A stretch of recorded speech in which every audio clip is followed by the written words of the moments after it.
We're back with part 2 of the Melbourne Pro Punters panel, and as usual, brought to you by One to Follow. Make sure you head to Top Better. They'll have the big Blue Diamond tournament, so the tournaments are well worth getting involved in, so head along to Top Better and chime in there. Boys, I tweeted it out earlier this morning that we were going to be filming the show today, so we've got some correspondence. The reason why there was no show last week was because of the Super Bowl. Before you read the correspondence, Juppy, can I just acknowledge something I forgot, and I can't remember, Ralph won't remember who it was. We had, from one of our previous shows, just talking about me using the poker analogy and chess on steroids, right? Yeah. Or racing, and that's what attracts people to it. Yeah. We had a really great email from, that come via Ralphie. Yep. Just about a guy that how he got into racing was going to the Sydney Trots and observing all the characters. Benny, wasn't it? I think so. Yeah. And all the intrigue of racing and you know, understanding, you know, Bill Waterhouse laying this and just, you know, all the various characters, and that's what really got him hooked. And then, you know, he went from, you know, bets that were just him picking them out of the paper, yeah, very small, to having 500 and stuff and things because he'd done all the work and it got him hooked, and that's how your turnover increases. And I just thought that was a great email, and that's the sort of thing I'm talking about with the intrigue behind the outdoor situation. I think punters that eat that sort of stuff up, and it'll help them learn. And like in my case, in the early 90s when I was like just had a keen interest in racing, I might have turned over 50 grand a year. Yeah. Now I turn over like that times a lot, right? So the thing is that racing administrators to me have failed to grasp is the more intrigued people get about racing, their turnover multiplies massively.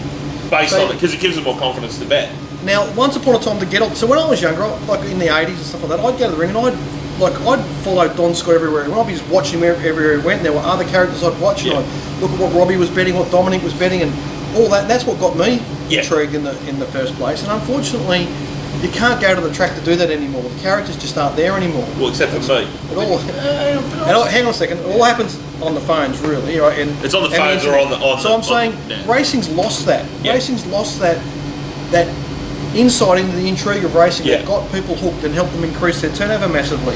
It's got to find a way to get that back. Yeah. And the gentleman that emailed us saying thank you, it was a great email.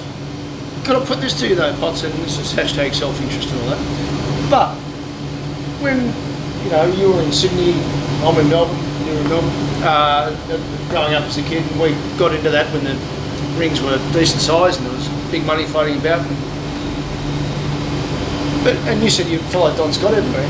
At the moment, the amount of, there's a lot of shit, and I'm probably part of that, but you've got Dominic Burns now on Twitter.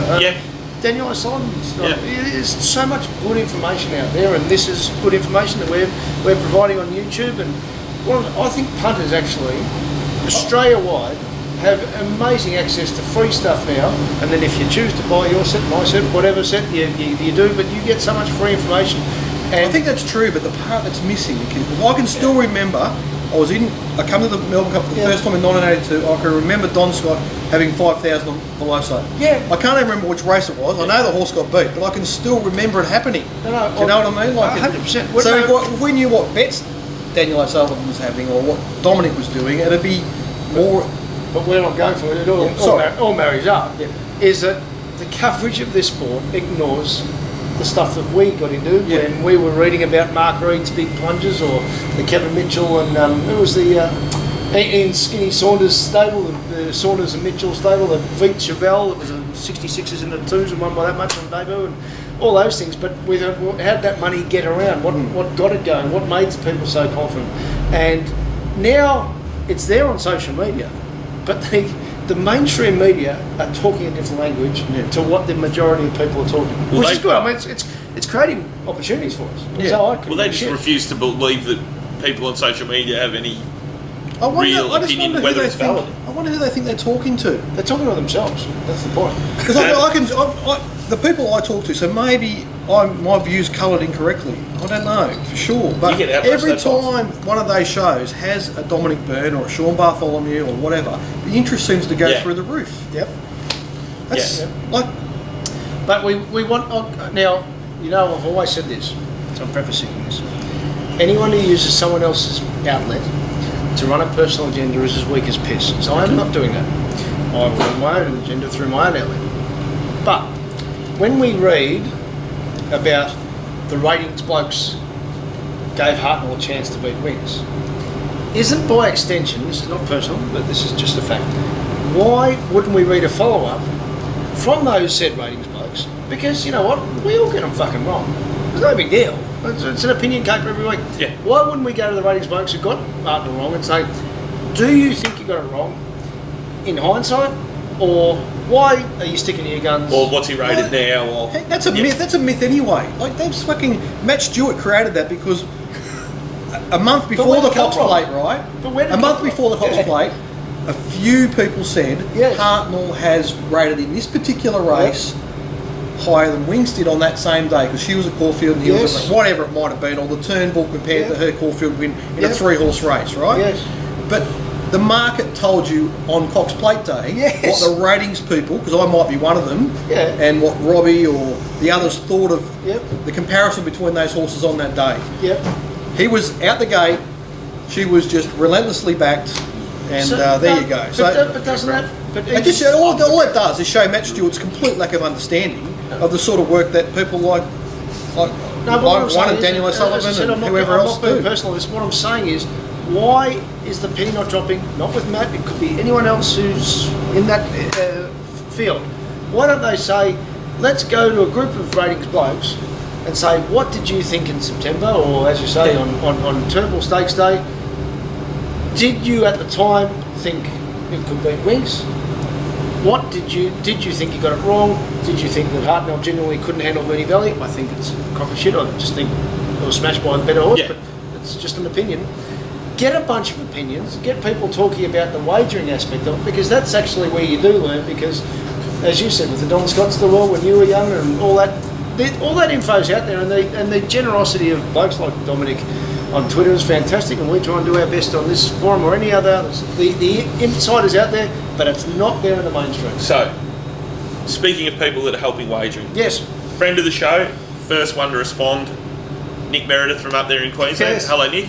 He started, I believe he's involved in a thing called the Punters Collective. Yes. They're putting up the opening flux from the track, a mounting yard report, Brisbane base. So it's normally, I think they're trying to do 2 meetings of a Saturday. They do the city meeting and they try and get to Toowoomba. They normally have someone there to do both meetings, and it's the opening flux, if anything's being back, plus what they notice from the mounting yard. So they're providing a real good service. So he was complaining that his local KFC ran out of sweet and sour sauce last Saturday on the way to the track. That's a bad start to the day.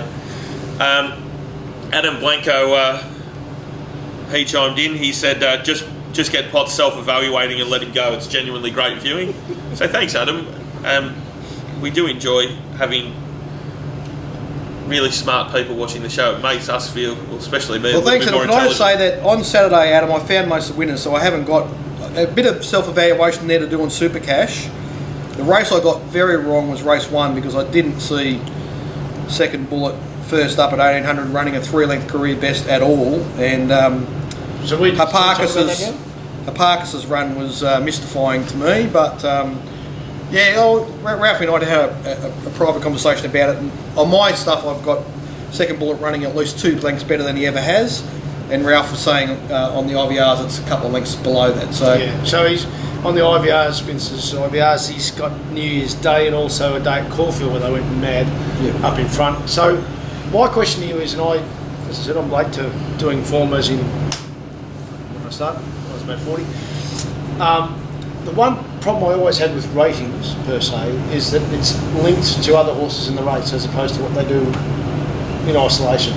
Now I know they don't run in lanes, but so you gave it a bonus because of what you said Weary's horse did, Refulgent? Mm-hmm. Well, I mean, I've got Refulgent's done what he normally does, sort of thing, or a couple of lengths off what he normally does. Yeah. The point is, like, it's just about context, Ralphie, you know what I mean? So Vince's it's just a different way of doing it. Vince's context is he has a benchmark that's measured over, years of data, and it makes perfect sense to me, to the part time on the day. My problem with that, if I'm going to be the devil's advocate with it, is the track condition on the day is not an exact science, okay? And there probably should be 150 ratings to get it right, and there are 10 or whatever. Yeah. So there's a little bit more variance in what the track condition is than what the IVR benchmark will give it credit for, in my opinion. Well, that's just my opinion, right? And I'm saying, so that's where there can be some variance in that number. And my stuff, to get context on what a horse has done on a day, I compare it to every other horse that's run on that day. So I look at all, so I'm not just saying I'm comparing it to the horses that ran in race 1. I'm looking at how that marries up with all the other horses on the day and how they all fit into their various spots. So it's just a difference in context. That's all it is. And that's what makes the game so beautiful. And everyone's going to have a slightly different way of doing it. And so I have a different blend of speed and performance, or what people would traditionally know as handicap ratings and speed ratings. A different blend of that than, say, maybe Adam Blenko does, or Dino Sutherland does. And then with Vince's stuff, he uses the benchmark. He doesn't really care about what weight they carried. So, you know what I mean? So there's all different little subtleties of these things, and that gives you a length here and there. And the beauty of it is, a length here and there makes massive differences to the way you'll price a horse. Like huge. Like I'm saying, with Blackheart Buddy, if I could have found a good reason to take another length off Malaguera's performance that I expected, I would have had Blackheart Bar 2-1 and Malaguera 9-2. You know what I mean? So that's how much difference it can make. These little tiny things. Which is why we did read it out, and it was personal, try not to be, when Paul Bloodworth said something about, that horse didn't perform, that was the first starter. This is going back a few months. What's everyone blowing up about? As you said, we need to know about information about every runner in a race to put context to it. Absolutely. So the cause and effect. But with the ratings per se, the one thing I think we should really take out of the second bullet race for everyone, and we've probably touched on this before, particularly if you're trying to learn the cape, there's two things. One, as we've sort of described, Potts and Vince would probably be a few links difference on that assessment there. Whatever you end up doing, if it's working for you, you are right. That's it. And if it's not working for you, you are wrong. And a bloke we're going to see a bit later told me about another person. Just don't guess, because you might get it right. And this person's very successful, who thinks that a trainer isn't any good at it. That trainer is very good at it. Has an unbelievable CV. Sorry for talking in generalities, but there's a reason. But that person talking about that trainer is a very, very successful punter. So even though he might be wrong on assessment of that trainer, it doesn't fucking matter, because that person's winning money. So however you try, but use something as a starting point, whatever it is, because if you haven't got a starting point, you get nothing. Now you've got to have a method, because this game gets tough at times. You have to have something to fall back on and a process when it gets tough. I will say that I find 17 and 1800 metre races probably the hardest to assess. They seem to fall into a twilight zone where they nearly always either go way too slow or way too quick. Throw in Mooney Valley 1500s into that. Well, probably because of the starting point there. So they either go 2,000 metre tempo or 1,600 metre tempo, and neither of them suit that distance. So it can throw up some anomalies. Just one quick one about that second bullet race. The other thing is too, you hear people often say, it's all about the price, and I'm going to stick to the price I've assessed them. And one of the things I remember with clarity when I was privileged enough to be on air with the great Dominic Byrne, he said, ignore the intelligence of public expectation at your peril. And I think that would be completely magnified by first up horses. Because if regardless of whoever... absolutely. At 11:30 in the morning, the market said second bullet is going to run well. That's the point. And second bullet, whatever you assessed him at. So the punters want to go and check that. $11 into $5 at 11:31. So everywhere. Wherever you assessed it, that told you it was coming to play, and equally that horse could have opened at 11s and got out to 20s. And then it meant it's grand finals 3 or 4 preps away, or it hasn't come up. So with first up horses in particular, take note of market expectations if you're trying to learn this craft. And anyway, thanks very much for the tweet, Adam, and I'll try to continue the self-assessment at every opportunity. The Profits.com tweeted in, I said, filming the show at lunchtime, fire anything that's grinding your gears. Something that's grinding his gears was the fact that there was no show last week. So that was my fault because I wasn't here. But he also says, because of the Super Bowl, is that why we did? Yeah. Right. I've got no qualms about not doing the show for the Super Bowl. Let's start with the easy one, 8 to 10,000 at a Group 1 race day. I would have... Well, I went to... Lots of you dropped out there for a short period of time. I went to Kyneton and I was surprised how busy it was at Kyneton. It was much busier than what I expected it to be. There was a... I was at Bushbricks. Ralphie was at Hanging Rock. It's okay. We've got a photograph from 8 different angles. So, table pots one day. So I was up there and like it was quite busy up there. It was a lot busier than I was expecting. There was plenty of money around, which was good. It was quite lively at Caulfield too. Yeah. Like, it seemed quite lively. I mean, that's the sort of crowds they get to racing these days. Apart from the, it's a fantastic crowd. Yeah, and as we keep saying, outside of 4 days, or let's say 6 days for the whole year, attendances are not the measurement of this sport. Interest in wagering is the measurement. Yeah. So who said that, 20? The Profits.com. Oh, the Profits. I would just say that until the administrators of racing completely change their attitude and try and get more engaged in wagering, the crowds are going to continue to flatline or dwindle. That's just the way it is, you know. And that's why apart from the 4 days in spring when. But that is, in fairness, why they're building facilities for members and trying to encourage people to come along and say, well, if you're that type, and while Fleming's building the new grandstand, you've got to be up. It could all change, though. It could all change, right? Yeah. I don't think it ever will. But the idea's been around for ages that if they build a facility for professional punters to go to the track and be able to do what they do from home. The problem is, I went out there on Saturday and I had to see someone, and I was going to stay for a few races. I stayed for race 1. I enjoyed watching the horses parade. That's something I like doing, and talk to my man who's always out there for me. And but then watching the race live it's just a real problem for me, because when I'm at home, the minute they go across the line, I rewind it, watch it again, rewind it, watch it again, and then I watch the head-ons, and I know. Then by the time I fast forward to the back to the thing, they're doing the stewards' footage, and I know where every horse is, and there's just so much missing on track than you opposed what you can do when you're in your office. It's funny you mentioned that, Potts. Sorry. It's funny you mentioned that, Potts. I retweeted a picture from, it was either Vincennes or Étoile in France, that has a big board area that was probably about 10 foot wide by about 6 foot high, that had about 8 different screens on it, and it was completely interactive and touchscreen that allowed you to go up and watch all the steward's angle and rewind and slide forward and do whatever you wanted on that particular screen of the previous races that have been run at that venue that day. So why they haven't got something like, I don't think Caulfield's even got, it may do, I could be wrong, but like I've been to Caulfield plenty of times, as you know, Potts. I can't recall where the replay channel in the betting ring would be if there is one. There's always one in the members bar, and then there's one in the members bar, there's one in the owners room. Split the big screen and the angles are wrong. Yeah. Anyway, and then a lot could be done to re-engage people with the on-course betting ring. That's not being done. We've talked about that ad nauseum on this show, and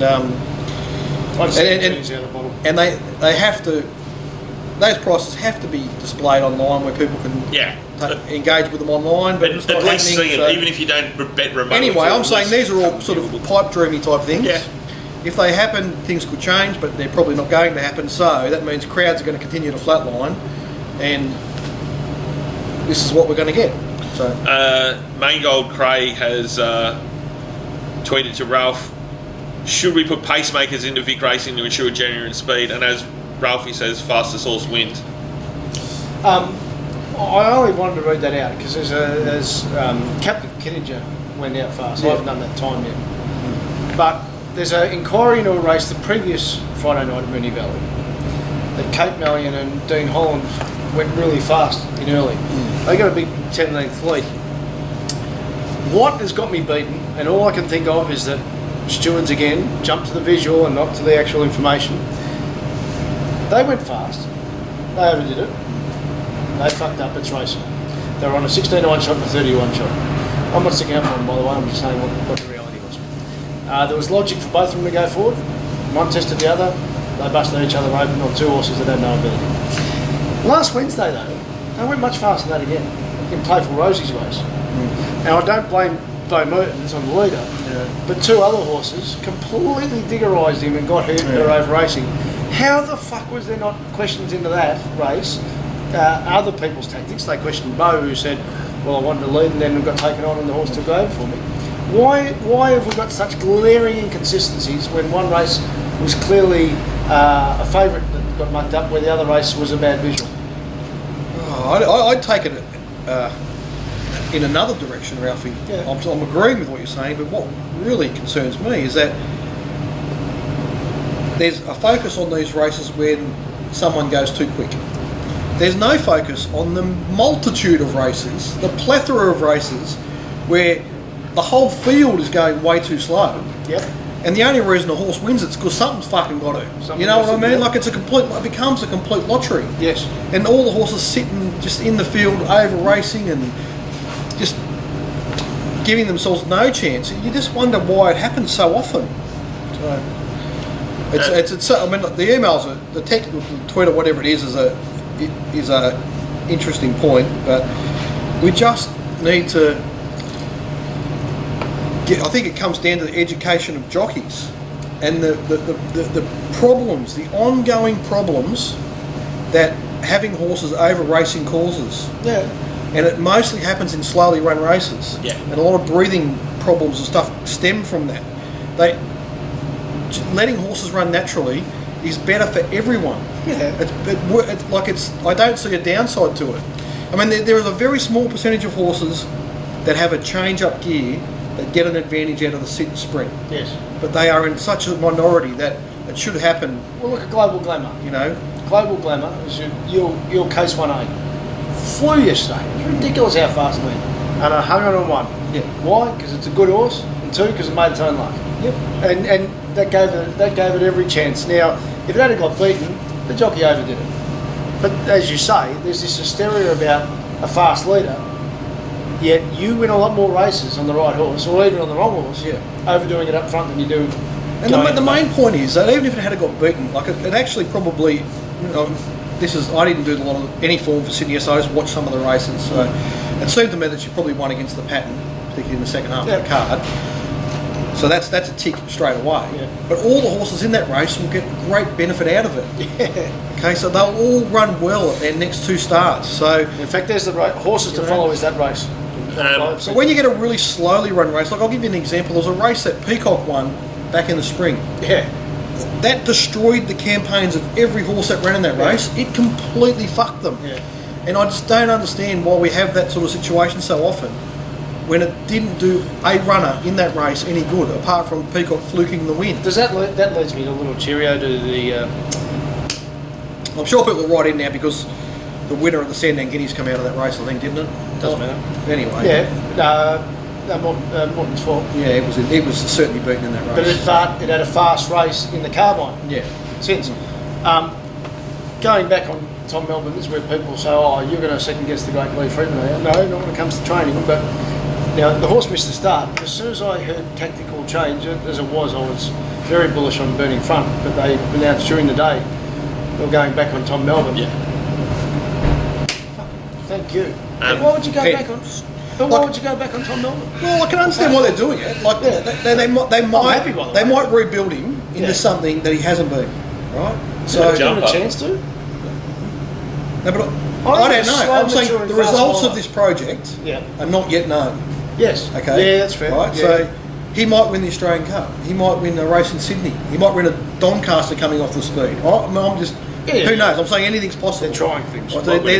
They've gone down this. So it was very obvious from the jump out at Mornington that it was going to be ridden with cover. I was hoping that was the case, but they want to go. So on Saturday, the point was in assessing the race on Saturday, it was really good because there was a runner taking up, more than 10% of the market, and you could just go. And it was a horse that was going to assist Burning Front Yes. by not being there. Yeah, by not being there. Absolutely. Cool. In fact, we'll have to come back with part 3 to finish off the rest of these questions.